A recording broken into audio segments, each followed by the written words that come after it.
Shalom, kita baca beberapa ayat berikut ini tentang doa. Ini ada di Matius pasal 7 ayat 7.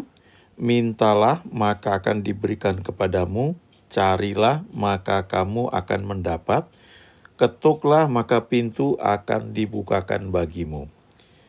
Dari ayat ini dibuat banyak lagu ya, beberapa lagu. Di antaranya ada lagu yang judulnya Bapa yang Kekal. Jadi ini ajaran Yesus tentang doa. Kita perlu ingat bahwa kita itu diberi free will, kehendak bebas. Dan kita juga diajar untuk meminta kepada Bapa di surga. Kalau kita baca ini konteksnya, Yesus mengajarkan untuk kita meminta kepada Bapa di surga, untuk mencari, lalu untuk mengetok pintu. Kalau kita baca terjemahan Amplified Bible, dikatakan di sini, keep on asking and it will be given you. Keep on seeking and you will find. Keep on knocking reverently and the door will be open to you. Artinya teruslah meminta, maka itu akan kamu terima, ya, akan diberikan kepadamu. Teruslah mencari dan kamu akan mendapat. Ketuklah pintu dengan hormat, dan pintu akan dibukakan bagi kamu. Ada hal-hal yang perlu memang kita itu serius ya memintanya. Di Alkitab itu ada beberapa contoh orang yang mandul ya, seperti Sarah, kemudian ada Ribka, ada Rachel, ya Rahel, dan juga ada Hana. Khususnya Hana itu Alkitab berkata Tuhan menutup kandungannya. Ya, sudah ditulis 2 kali, dan seringkali kalau kita baca di Alkitab sudah ada 2-3 orang saksi, maka satu perkara itu sah, ya. Jadi sebagian orang berpendapat ya udah itu sudah kehendak Tuhan, ya, nggak perlu diminta lagi.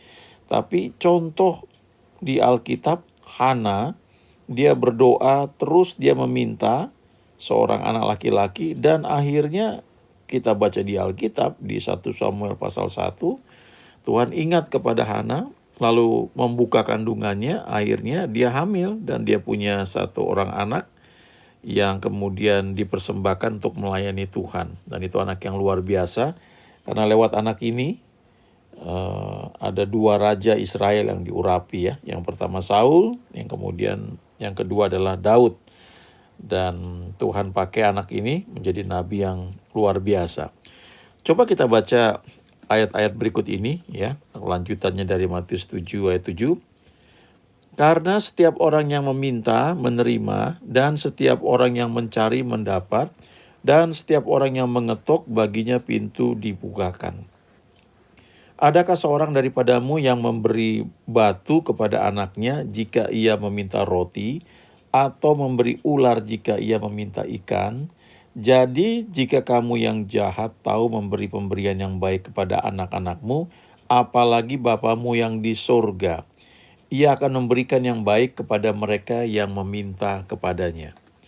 Jadi Matius 7 ayat 7 ini, mintalah maka akan diberikan kepadamu, carilah maka kamu akan mendapat, ketuklah maka pintu akan dibukakan bagimu. Ini konteksnya Tuhan Yesus mengajarkan untuk kita berdoa kepada Bapa di surga. Dan dia katakan di ayat 11 ini, kalau kamu di dunia ini yang jahat aja tahu memberi yang baik kepada anak-anakmu, apalagi Bapamu yang di surga.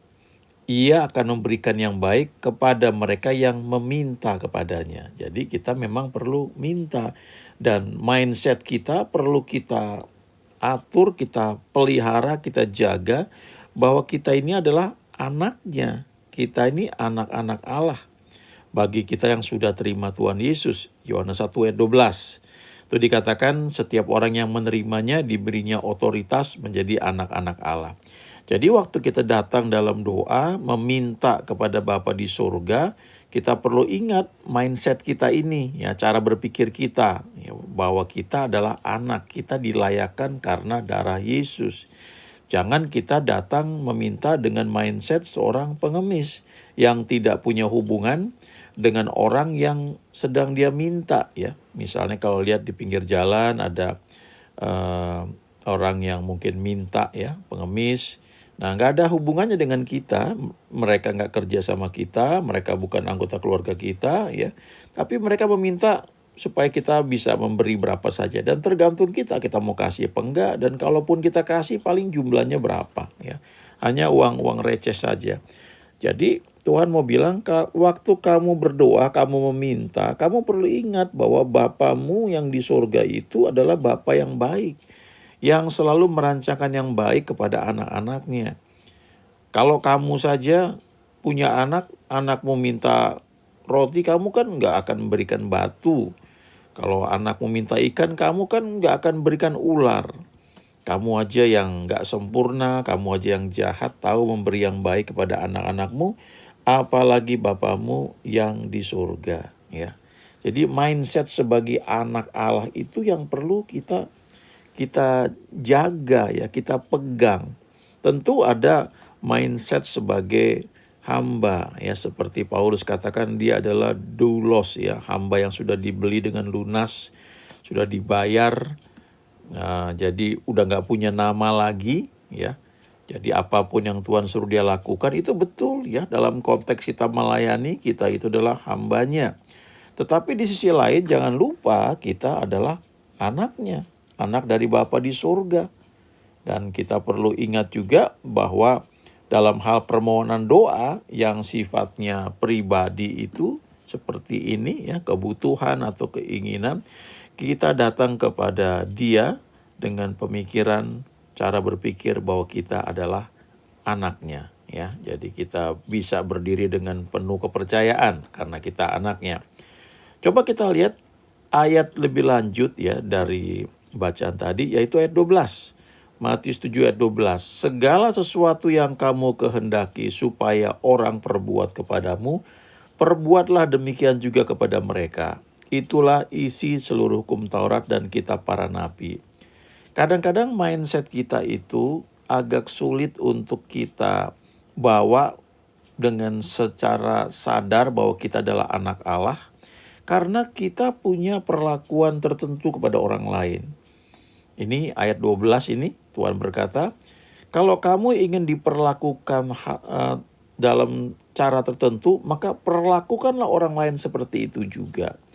Jadi kalau kita ini mungkin sadar atau tidak sadar berbuat jahat kepada orang lain, ya, kita mempersulit orang lain atau kita membuat hal-hal yang mungkin tidak nyaman buat orang lain, coba tempatkan diri kita, seandainya kita ada di pihak mereka, apakah kita mau diperlakukan demikian?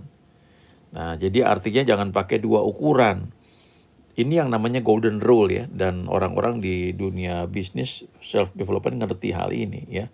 Perlakukanlah orang lain seperti yang kamu ingin kamu diperlakukan oleh orang lain. Jadi kalau di buku Stephen Covey, The Seven Habits of Highly Effective People, itu salah satu habit yang diajarkan adalah berusaha untuk mengerti posisi orang lain sebelum kamu itu meminta untuk dimengerti ya. Jadi kalau kita memberikan satu ya misalnya apa tugas atau apa, bayangkanlah kalau kita di situ mau nggak kita ya. Nah, ini akan mempengaruhi mindset kita waktu kita berdoa, sehingga kita juga ngerti bahwa kita ini diperlakukan dengan baik oleh Tuhan. Lebih mudah kita untuk memahami hal itu. Dan kita perlu ingat bahwa setiap doa kita itu selalu harus didasarkan pada firman Tuhan. Kita perlu baca firman Tuhan. Setiap hal yang kita minta, kita tahu bahwa ada dasar firman Tuhannya. Kita nggak hanya meminta, tapi kita mencari juga tuntunannya. Kita meminta Roh Kudus mengajarkan kita, sehingga dasar firman Tuhan yang kita perlukan untuk kita bisa berdiri dengan teguh, dengan penuh kepercayaan, menaikkan permohonan kita. Kita tahu ayatnya di mana ya. Kita cari, nanti Roh Kudus akan tunjukkan itu kepada kita. Baru yang selanjutnya ya kita perlu tekun melakukan bagian kita. Nah, untuk itu tentu ada hal-hal yang perlu kita lakukan ya. Bagaimana kita bisa menangkap tuntunannya, kita bisa mendengar dia berbicara. Ada satu ayat di Kisah Rasul pasal 13, di ayat 2 dikatakan, pada suatu hari ketika mereka beribadah kepada Tuhan dan berpuasa, berkatalah Roh Kudus, khususkanlah Barnabas dan Saulus bagiku untuk tugas yang telah kutentukan bagi mereka. Kita lihat di sini bahwa sudah ada tugas yang ditentukan oleh Tuhan bagi Barnabas dan Saulus. Tetapi itu baru dinyatakan ketika murid-murid ini mereka beribadah kepada Tuhan dan berpuasa. Mereka serius melayani Tuhan, ministering to the Lord ya dalam terjemahan lainnya. Mereka tidak hanya berdoa, tapi mereka juga menyembah Tuhan, mereka melayani Tuhan, mereka beribadah kepada Tuhan, ditambah juga dengan berpuasa. Jadi mereka sedang serius menyembah Tuhan, sedang dalam hadirat Tuhan, menantikan Tuhan mau bicara apa kepada mereka. Ya, mereka menyediakan telinga mereka ini untuk di-tune ya. Kalau mesin mobil itu di-tune up ya, disetel kembali supaya nyaman, supaya enak, supaya bisa dipakai dengan baik. Hal yang sama juga ya, murid-murid pada masa itu punya kebiasaan untuk mereka beribadah kepada Tuhan dan berpuasa. Mereka menantikan Tuhan untuk berbicara. Karena kita baca di Alkitab, Tuhan tuh sudah punya rencana yang indah buat kita masing-masing. Tetapi rencana itu seringkali tidak diwahyukan atau belum diwahyukan kepada kita sampai kita itu menyediakan diri kita untuk mendengar Dia berbicara. Memang seringkali juga Tuhan pakai orang lain untuk berbicara kepada kita, yang menyampaikan nubuat, menyampaikan tuntunan Tuhan. Atau tiba-tiba kita ketemu orang tertentu, tapi sebenarnya kita bisa sediakan diri kita untuk mendengar Dia berbicara. Ayat ini dalam terjemahan bahasa Inggris ya, salah satu terjemahannya mengatakan, sementara mereka sedang menyembah Tuhan dan berpuasa ya. Jadi saya sudah sebut tadi ya, yang namanya melayani Tuhan atau beribadah kepada Tuhan. Bahasa Inggrisnya itu ministering to the Lord ya. Di terjemahan lain itu adalah worshiping the Lord ya, menyembah Tuhan.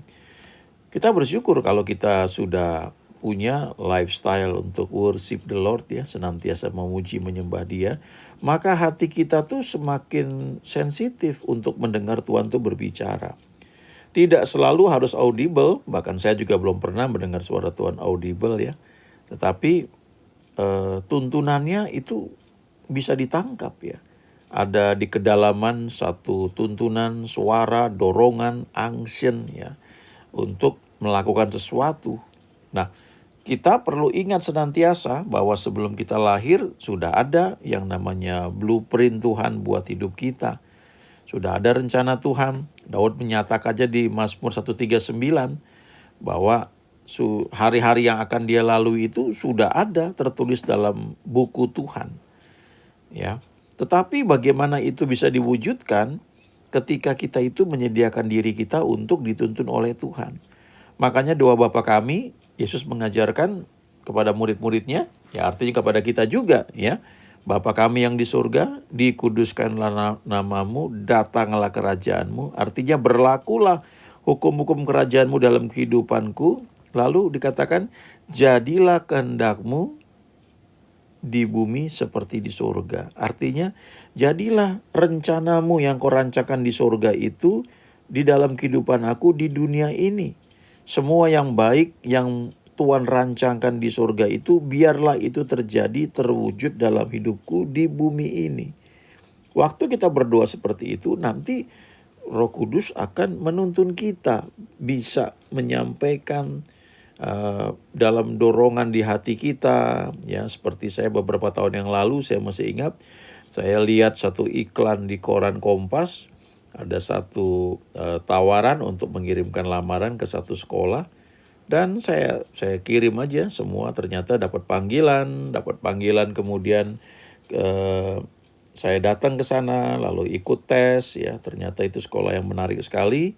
Setelah tes itu rupanya seleksi pertama, habis itu dapat tawaran untuk tes kedua keesokan harinya ya. Perlu bayar 50.000 waktu itu, tes seharian, dan Setelah beberapa bulan saya dinyatakan diterima dan bisa masuk di sekolah tersebut ya. Nah itu tuntunan Tuhan ya, bagian dari rencana Tuhan. Dan ada yang perlu kita lakukan yang bisa kita tiru dari teladan Yesus, yaitu pagi-pagi benar, waktu hari masih gelap. Ia bangun dan pergi keluar ya, ini Yesus. Ia pergi ke tempat yang sunyi dan berdoa di sana. Jadi ini satu teladan yang baik, pagi-pagi benar. Kenapa pagi-pagi? Karena itu hari yang masih fresh ya, waktu yang dimana kita bisa kendalikan. Kalau sudah siang kita sudah disibukkan, diatur dengan banyak hal. Ada orang mau ketemu, ada orang minta dilayani, atau ada bisnis yang perlu dilakukan, ada pertemuan, ada deadline pekerja dan sebagainya. Tapi kalau pagi ya kita perlu berperang melawan kenikmatan di tempat tidur itu ya, kita kalahkan itu. Pagi-pagi benar kita bangun untuk berdoa ya, cari tempat yang nyaman, mungkin bisa di kamar atau mungkin di tempat lain supaya kita bisa berdoa. Di Alkitab dikatakan setiap pagi ia mempertajam pendengaranku untuk mendengar seperti seorang murid ya. Kita perlu mengizinkan Tuhan mengasah ya telinga kita ini supaya tajam, bisa mendengar suaranya.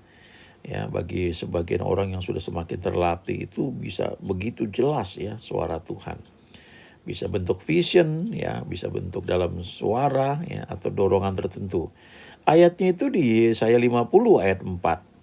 Dikatakan di sini, Tuhan Allah telah memberikan kepadaku lidah seorang murid, supaya dengan perkataan aku dapat memberi semangat baru kepada orang yang letih lesu.